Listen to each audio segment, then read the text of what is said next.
Chapter 1. The Gift of the Sacred Pipe. Early one morning, very many winters ago, two Lakota were out hunting with their bows and arrows. And as they were standing on a hill looking for game, they saw in the distance something coming towards them in a very strange and wonderful manner.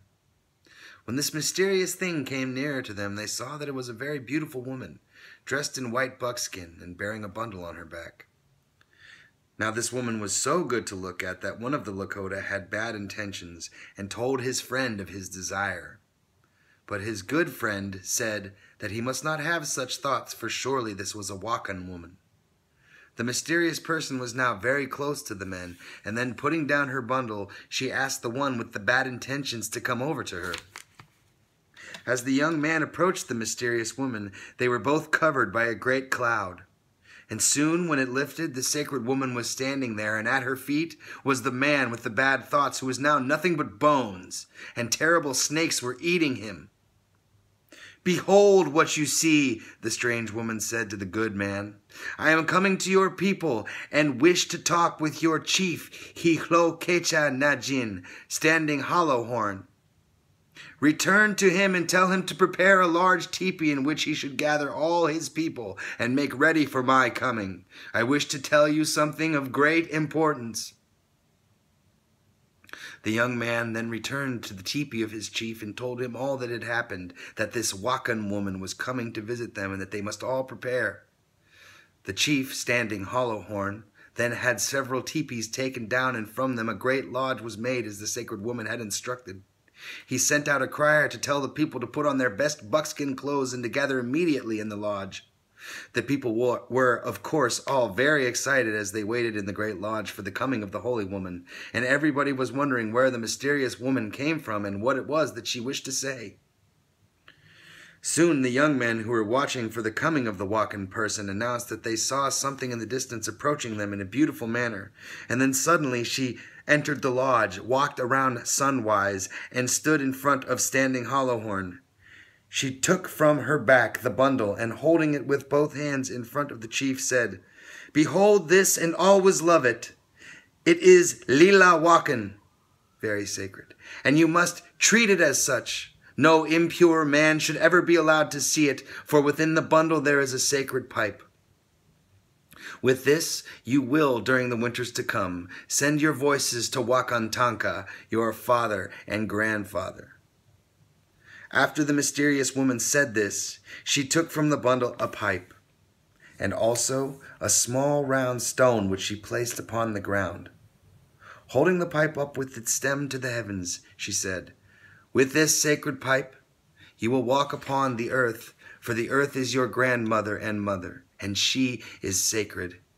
Every step that is taken upon her should be as a prayer. The bowl of this pipe is of red stone. It is the earth. Carved in the stone and facing the center is this buffalo calf, who represents all four-leggeds who live upon your mother.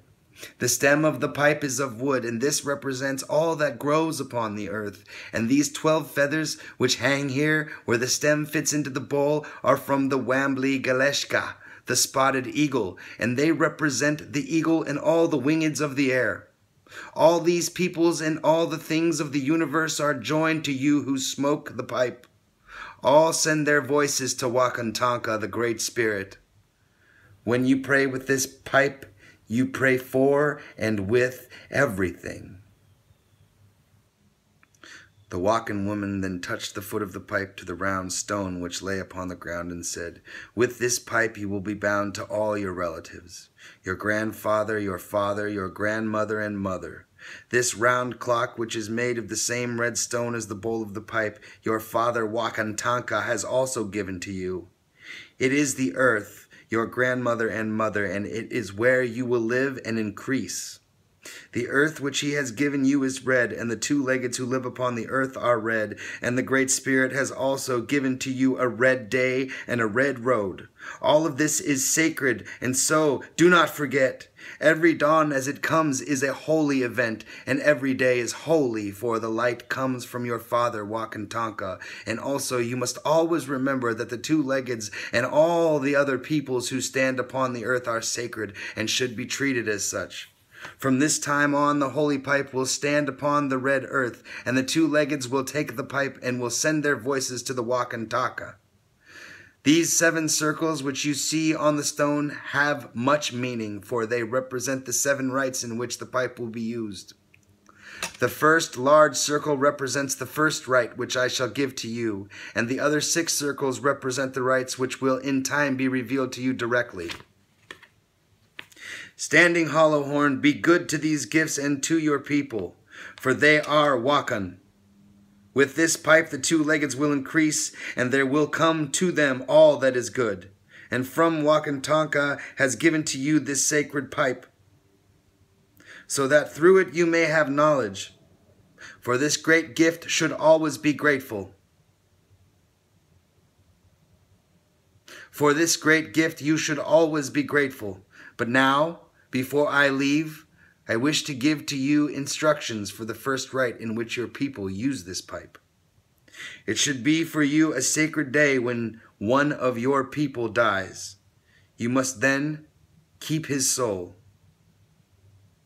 I shall teach you, and through this you will gain much power. For if this soul is kept, it will increase in you your concern and love for your neighbor. So long as the person in his soul is kept with your people, through him you will be able to send your voice to Wakantanka.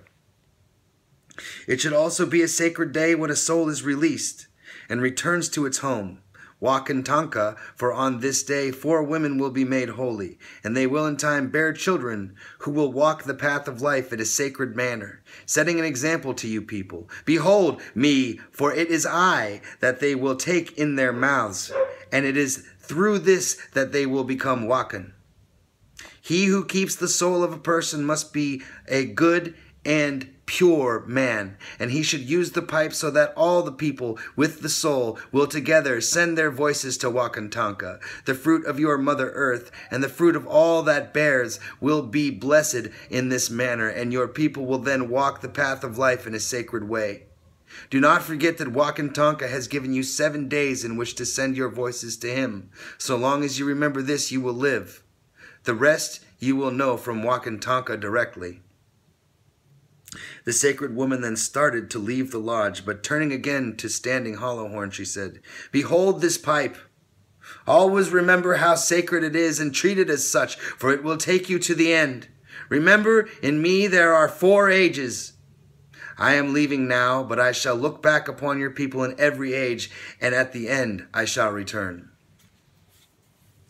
Moving around the lodge in a sunwise manner, the mysterious woman left, but after walking a short distance, she looked back towards the people and sat down. When she rose, the people were amazed to see that she had become a young red and brown buffalo calf. Then this calf walked farther, lay down, and rolled, looking back at the people, and when she got up, she was a white buffalo. Again the white buffalo walked farther and rolled on the ground, becoming now a black buffalo. This buffalo then walked farther away from the people, stopped, and after bowing to each of the 4 quarters of the universe, disappeared over the hill.